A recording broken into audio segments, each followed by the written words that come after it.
So this morning we thought we'd canvass the views of our Wednesday All-Stars. That would be ABC Radio's James O'Loughlin, and that would be the truly festive Paul McDermott. Top of the morning to you both. Yeah, good morning. Okay, now how will you be spending Christmas Day, James? Oh, look, what we like to do is we like to get out and look for the eggs beforehand, then we get them and come in and have the hot cross buns and do all that stuff.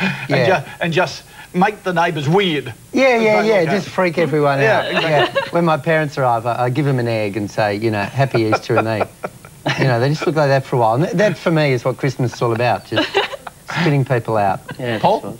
For years now, ever since I was part of Christian youth groups in Canberra, in the early part of the morning, I normally visit the old folks' homes and get dressed as Santa, just to bring a bit of joy to people that don't have family around them. In the early hours of the afternoon, normally I try and set up a soup kitchen in whatever city I'm in, just to share whatever I have with the people who are slightly disenfranchised in society. I try and give as much as I can on Christmas Day. So you don't find Christmas under a tree, you find it in your heart? I find it in my heart, and I like to share that heart, as meagre as it is. That's nice. That's great, Paul. That's true. Terrific. Well done. It's the only time of the year I actually give anything.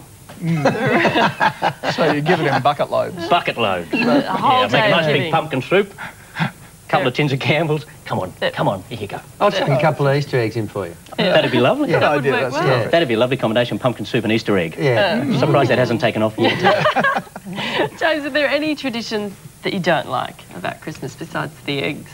I hate the thing that happens when you get older, that you get less presents. That really irritates me. You know, I think it is all about the presents and the quality of them. And when people say, oh, well, you know, when you've got a... Now it's, suddenly it's all about, you know, the baby. Yeah. You know, no, let's get presents for her instead of getting them for ourselves. Well, no, you get presents for her and I'll get presents for her, but get them for me as well, or else I'll feel sulky and neglected, and then I'll be stealing hers. And How she'll old's say, your baby? she's 14 months, and you know, she'll get a Dr. Seuss book, but I'll go, no, I didn't get anything, I'm having it. Yeah. It is a bit sad, actually. That happens.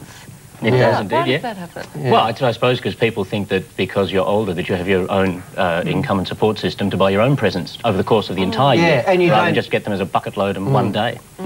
Which is Paul, ridiculous. what about when you get a disappointing present and, you know, you're with a group of family, a group of friends, and they say, Paul, you're a very special person to us. I'd love you to accept this present. It's not quite what you expected or really want. How do you respond to that? I'm pretty shocking because normally I lie tremendously and say, it's so beautiful, I love it, thank you for your kindness. It just is, it's what I've always wanted. See, I think that's the wrong thing. How do people learn unless you teach them? I prefer the global, well, this isn't very good, is it? You know, that sort of, you didn't put much thought into that. I mean, socks, they go on the end of your, you know, and just sort of let them know that it's not really up to standard and say, but look, let's, you know, let's not end it here. This is sort of sour and awkward. I'll give it to you back. It's only 11 o'clock in the morning. Let's see what we can do by, say, 3. And off you go and give it another go. I think that's far better, and it can end in a far more satisfying So ritual. you sort of train them for the next year? Well, even for later that day, hopefully.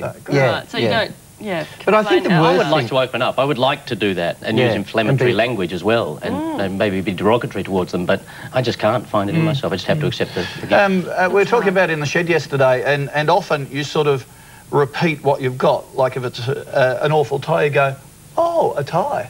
Yeah. Or, oh, a bottle opener. Or you often say, no, it's good. Yeah. Oh, And where does the no come from? Because in your mind you've said, this is a crap present. And so you then say, no, it's good. Yeah. Or what about when you're giving a present that someone's obviously disappointed with, because there's always a pause. They open it and go, no, it's good. oh, a tie. Yeah. Or, no, it's good. Yeah, that's hard. That's Yeah, hard. I It's don't gonna make you feel. I think you've got to get on the front foot there and say, well, if you don't like it, you know, and then just shout at them. And You're quite aggressive, though, in your approach. I think Christmas shouldn't be about you. It's about other people. And if you can give on that one day, then, you know, I think that, oh, man, you'd be hard to be around. No present for you now. James, do you then ask for the receipt so you can exchange it?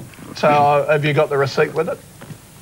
Someone once said to me... He has, look at him. Someone once said to me, I don't care what you get me, just get a receipt.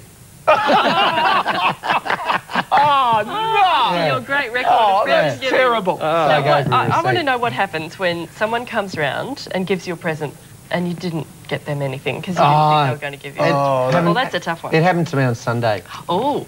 Look, I think that's very unfeeling of people to do that. I make sure I never give a present unless I know I'm getting at least one in reply. I think it's just, I felt terrible. They gave me a present and I just, you know, what do you do? I think it's a very... You don't have a spare badge that are already wrapped and say, oh, I've just got yours in the car or in the... Yeah. My mum has that. She has a few sort of unlabelled things under the tree and here you go. Yeah. Oh, I've lost the car. Yeah. Oh, no. Here's the Dr. Seuss book. Shut up, kid.